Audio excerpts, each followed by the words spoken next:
동양 사태와 관련한 불안전 판매가 67.2% 인정되고 배상 비율은 15에서 50%로 정해졌습니다. 한국은행은 향후 물가 경로에 하방 리스크가 우세하다고 평가했습니다. 내일부터 LTV가 완화되면 강남 3구가 가장 큰 혜택을 보게 될 전망입니다. 정부가 기간제 근로자 고용 안정 지침 초안을 마련했습니다. 시청자 여러분 안녕하십니까? 생경제 현장의 임동석입니다. 오늘 코스피 지수 삼성전자의 어닝 쇼크 그리고 배당 실망감에 따라 하락 반전했습니다. 자, 증권부의 김창윤 기자입니다. 안녕하십니까? 네, 안녕하십니까? 네, 자세한 마감 시황부터 들려주십시오. 연중 고점을 새로 쓰고 있던 코스피의 상승세가 한풀 꺾였습니다. 삼성전자 어닝 쇼크와 배당 실망감이 투자 심리 확대에 제동을 걸었다는 평가가 나옵니다. 코스피 지수는 31일 전날보다 6.49포인트 떨어진 2076.12로 마감했습니다. 대장주인 삼성전자가 3.73%, 삼성전자우가 4.68% 급락하면서 전체 지수에 부담이 됐다는 분석이 나옵니다. 삼성전자는 이날 2, 4분기 7조 1,900억 원의 영업이익을 기록했다고 발표했습니다. 전년 동기 대비 24.59% 감소한 수준입니다. 기대를 모았던 중간 배당 규모는 지난해와 같은 주당 500원으로 결정됐습니다. 특히 삼성전자가 이날 컨퍼런스 콜에서 성장 전략을 위해 연말 배당도 늘리기 어렵다고 하면서 실망 매물이 나왔습니다. 외국인이 코스피 시장에서 4,870억 원어치를 사들이며 13일째 바이코리아를 이어갔습니다. 개인과 기관은 각각 3,202억 원, 1,437억 원 매도 우위를 보였습니다.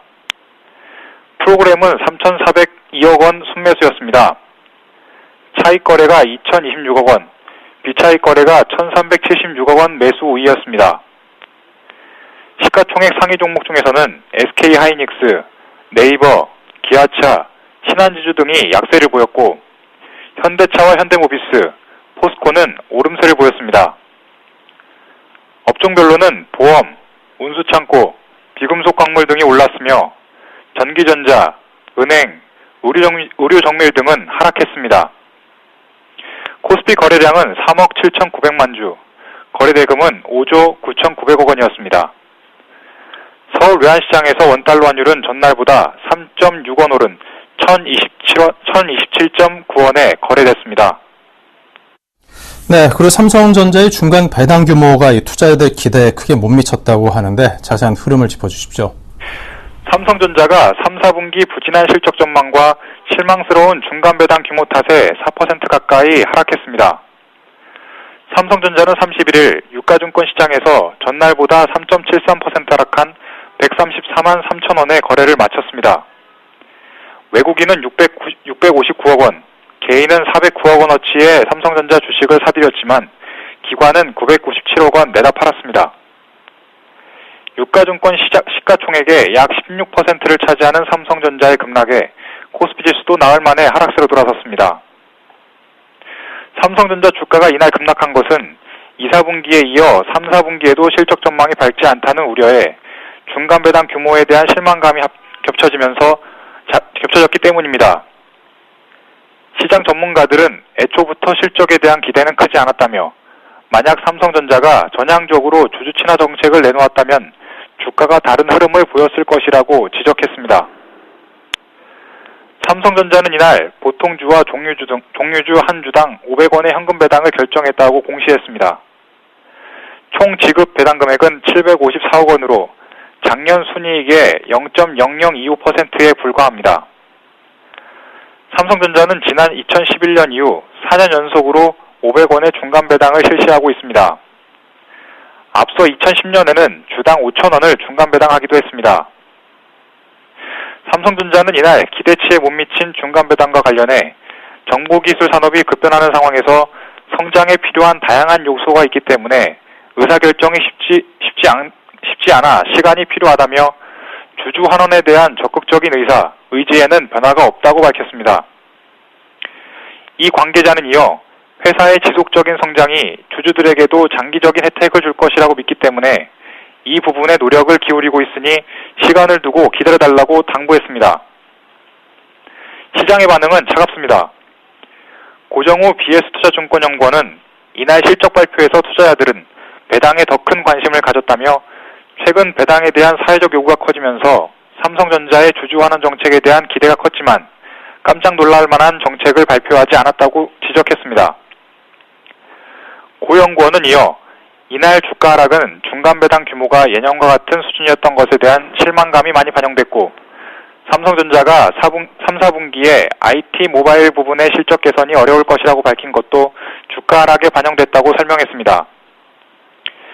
이도훈 CIMB증권 리서치센터장도 정부가 배당과 관련해 가이드라인을 제시했는데도 불구하고 삼성전자가 응답하지 않았다며 당장 중간 배당이 지난해와 같은 수준인 것도 문제지만 앞으로의 배당 정책에 대해 분명하게 이야기를 하지 않은 점은 실망스럽다고 평가했습니다.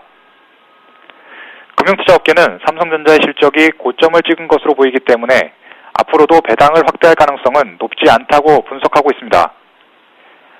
이종우 IM투자증권 리서치센터장은 배당은 이익이 얼마나 발생하느냐에 달려있다며 삼성전자의 이익이 이미 사상 최고치를 찍고 내려오는 것으로 보는 전망이 우세하기 때문에 배당을 늘리기는 쉽지 않을 것이라고 말했습니다.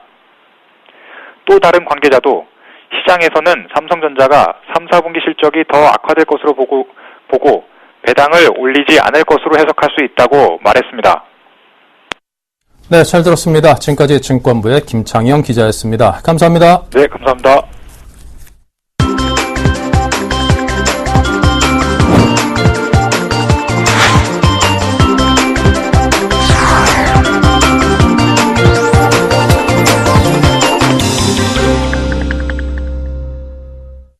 오늘의 주요 뉴스입니다. 동양 사태와 관련한 불안전 판매가 67.2% 인정되고 배상 비율은 15에서 50%로 정해졌습니다. 금융감독원은 오늘 동양 사태 관련 분쟁조정위원회를 열고 상정한 안건 35,754건 가운데 67.2%인 24,028건을 불안전 판매로 인정했다고 밝혔습니다. 투자 금액 기준으로는 73.7%인 5,892억 원에 해당합니다. 불안전 판매가 인정된 투자자는 12,441명으로 동양증권이 이들에게 지급해야 할 손해배상액은 625억 원입니다. 금감원은 기존 법원 판례 등과의 형평성을 고려해 설명 의무 위반, 부당 권유 등의 불안전 판매 유형과 중복 위반 등 그 정도에 따라 기본 배상 비율을 20에서 40%로 차등 적용했다고 설명했습니다. 한국은행은 오늘 발표한 인플레이션 보고서에서 향후 물가 경로에 상하방 리스크가 혼재되어 있으며 전체적으로는 하방 리스크가 우세한 것으로 평가된다고 밝혔습니다. 올해 소비자 물가 전망치를 종전 2.1%에서 1.9%로 최근 하향 조정한 데 이어 하방 리스크를 강조해 기준금리 인하 가능성이 더 커진 셈입니다. 물가 상승 압력이 낮으면 금리를 인하할 수 있는 여지가 커지는 만큼 이런 평가는 기준금리 인하의 명분이 될 수 있습니다. 신훈 한은 조사국장은 세월호 참사 이후 소비심리 하락에 따른 내수회복 지연과 국제 원자재 가격의 하락 가능성 등을 하방 리스크로 꼽았습니다. 내일부터 주택담보대출의 담보인정 비율인 LTV가 완화되면 고가주택이 밀집된 서울 강남 3구가 가장 큰 혜택을 보게 될 전망입니다. 수도권 아파트를 담보로 만기 10년 초과 대출을 받을 경우 6억 원 이하 아파트는 LTV가 현행 60에서 70%로 10%포인트 늘어나지만 6억 원 초과 아파트는 50%에서 70%로 20%포인트 증가해 대출 가능 금액이 크게 늘어납니다. 부동산 114가 수도권 소재 아파트를 조사한 결과 6억 원 초과 고가주택은 총 42만여 가구로 이 가운데 78%에 해당하는 34만 가구가 서울에 밀집한 것으로 나타났습니다. 특히 강남구 8만 가구, 송파구 6만 가구, 서초구 6만 가구로 이들 강남 3구에 서울의 6억 원 초과 고가주택의 60%가 몰려있어 LTV 완화의 최대 수혜 지역으로 예상됩니다. 정부는 정규직 전환 대상이 되는 비정규직의 판단 기준과 전환 방식 등을 담은 기간제 근로자 고용안정 지침 초안을 마련했다고 오늘 밝혔습니다. 상시 지속 업무를 하는 비정규직은 정규직으로 전환하고 전환 후 임금이나 승진, 복리후생 등을 결정할 때에는 비정규직 근무 기간을 합산해야 한다는 것이 골자입니다. 정부는 이런 초안을 바탕으로 노사, 전문가 등의 의견 수렴을 거쳐 확정된 지침을 오는 10월 발표할 예정입니다. 발표 후에는 기간제 근로자가 많은 300인 이상 사업장 10여 곳과 가이드라인 준수 협약을 체결해 실제 정규직 전환이 이뤄지도록 촉진한다는 계획입니다. 미래창조과학부 우정사업본부는 도로명 주소 활성화를 위해 내일부터 도로명 주소를 사용하는 다량 우편물에 대해 우편 요금을 할인해 준다고 밝혔습니다. 요금 별납 우편물 2,000통 이상, 요금 후납 우편물 1,000통 이상인 경우만 할인 대상이 되며 접수된 우편의 도로명 주소 사용 비율이 50%를 넘을 경우 요금의 1%를 감액해 줍니다. 정부는 올해 1월부터 도로명 주소를 법정 주소로 전면 시행하고 있으나 우편에서의 사용률은 지난 6월 말 기준 34.1%로 저조했습니다. 이 때문에 우체국 집배원이 집원 주소와 도로명 주소를 모두 외워 배달해야 하는 어려움을 겪어왔습니다. 네, 행복주택 입주자의 선정 기준이 구체적으로 공개됐습니다. 건설부동산부의 권경원 기자 연결하겠습니다. 안녕하십니까? 네, 안녕하세요. 네, 먼저 이름이 참 듣기 좋은데요. 이 행복주택, 이게 뭔지 좀 궁금한데 자세한 설명을 해 주시고요. 어떤 자격 요건을 갖춰야 들어갈 수 있는지도 함께 알려주십시오. 네, 행복주택은 대학생이나 사회초년생, 신혼부부 등의 주거 불안을 해결하기 위해 교통이 편리한 곳에 시세보다 저렴하게 공급하는 주택을 의미합니다. 정부는 오는 2017년까지 14만 가구를 공급하는 것을 목표로 올해 2만 6천 가구에 대한 사업 승인을 추진하고 있습니다. 아무래도 젊은 계층을 위한 정책이다 보니 전체 공급량의 80%는 젊은 층에게 주어집니다. 나머지 20%는 취약계층과 노인계층에게 각각 10%씩 공급될 예정입니다. 행복주택에 입주하기 위해선 일정한 지역과 소득 자격을 갖춰야 하는데요. 지난해 도시근로자 가구당 월 평균 소득인 461만 원을 기준으로 봤을 때 대학생의 경우 본인과 부모의 합계 소득이 461만 원 이하여야 합니다. 사회초년생은 80% 수준인 368만 원 이하여야 하고 신혼부부와 산업단지 근로자, 노인계층은 가구당 461만 원 이하를 벌어야 합니다. 지역 자격은 행복주택과 연접한 지역의 대학교나 직장에 다녀야 하는 조건이 있습니다. 예를 들어 행복주택지구 중 하나인 서울 가저지구의 경우 서울시와 부천, 과천, 고양, 하남, 성남시에 위치한 대학교나 직장에 다니는 젊은 층만 입주할 수 있습니다. 노인계층의 경우 행복주택이 건설되는 지역에 거주하면 됩니다. 자, 그러면 이제 본인이 꼼꼼히 따져보니까 이런 자격 요건에 해당이 된다라고 생각되는 분들이 있다면은, 어떤 절차를 거쳐야 입주할 수 있을까요? 일단 대학생과 취약계층을 제외한 나머지 입주 대상자는 주택청약종합저축이나 청약저축을 가지고 있어야 합니다.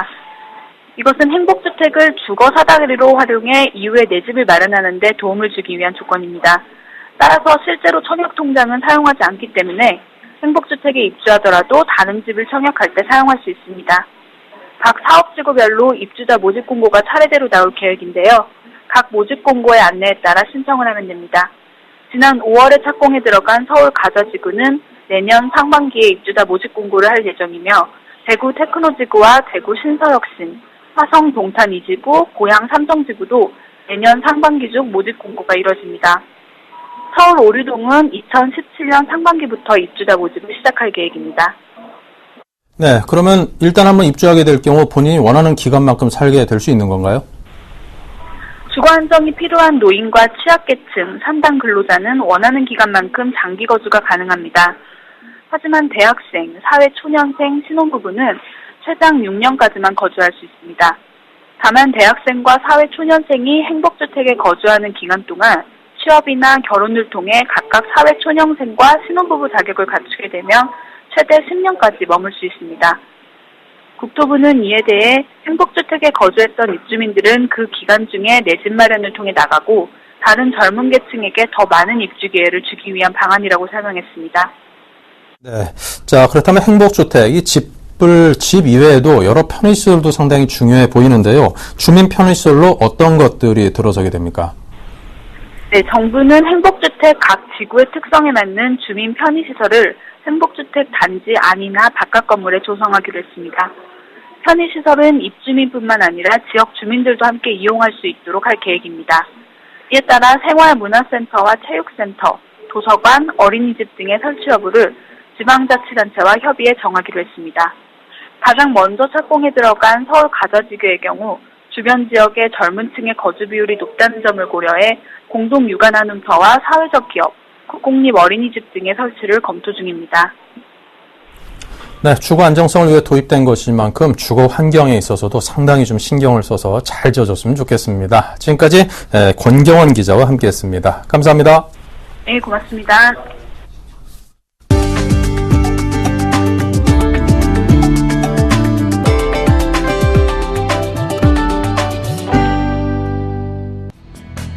대우조선해양이 그리스 최대 해운선사로부터 초대형 원유 운반선 4척을 수주했다고 밝혔습니다. 안젤리쿠시스 그룹 내 유조선 계열사 마란탱커스 매니지먼트가 발주한 이번 계약의 총 금액은 4억 달러 규모입니다. 어려운 시장 환경 속에서 체결된 이번 계약은 양사의 공고한 파트너십이 있어 가능했습니다.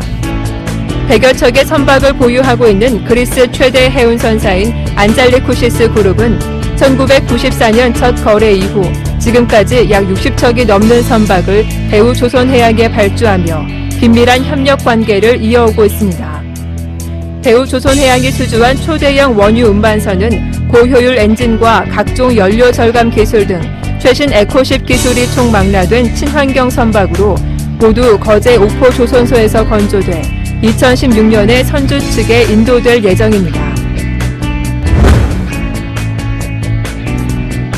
LG유플러스는 지난 2분기 영업이익이 작년 동기 대비 32.3% 감소한 980억 원을 기록했다고 공시를 통해 밝혔습니다.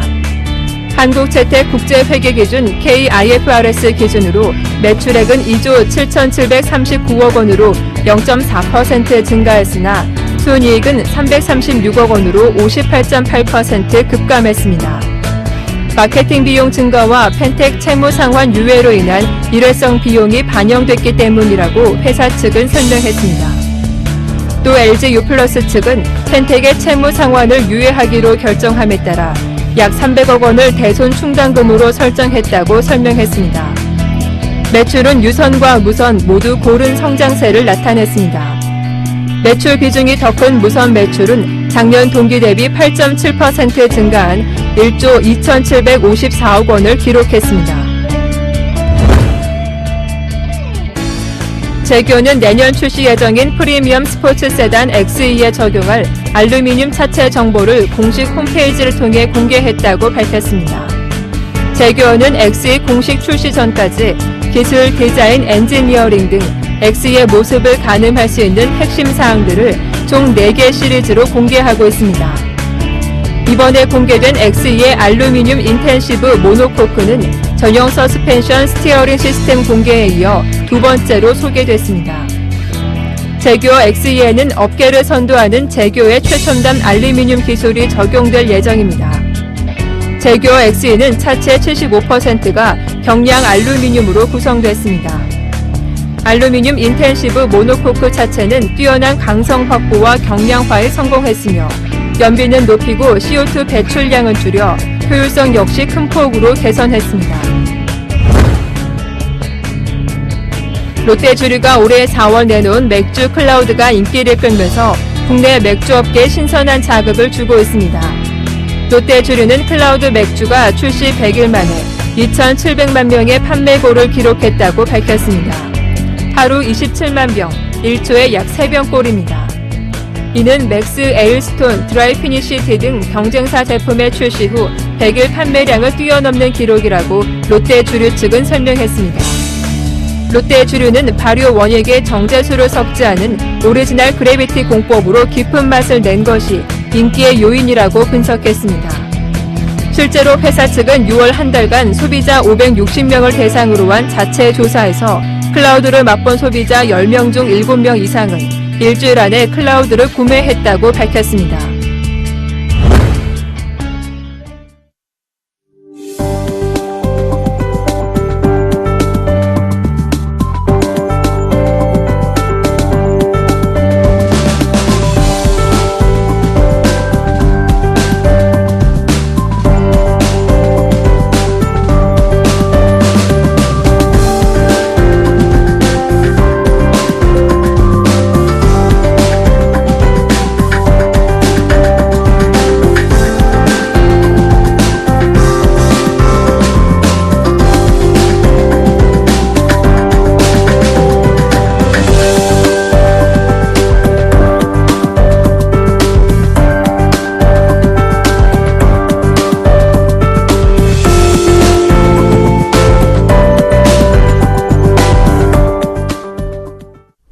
네, 이상으로 생 경제 현장을 마칩니다. 감사합니다.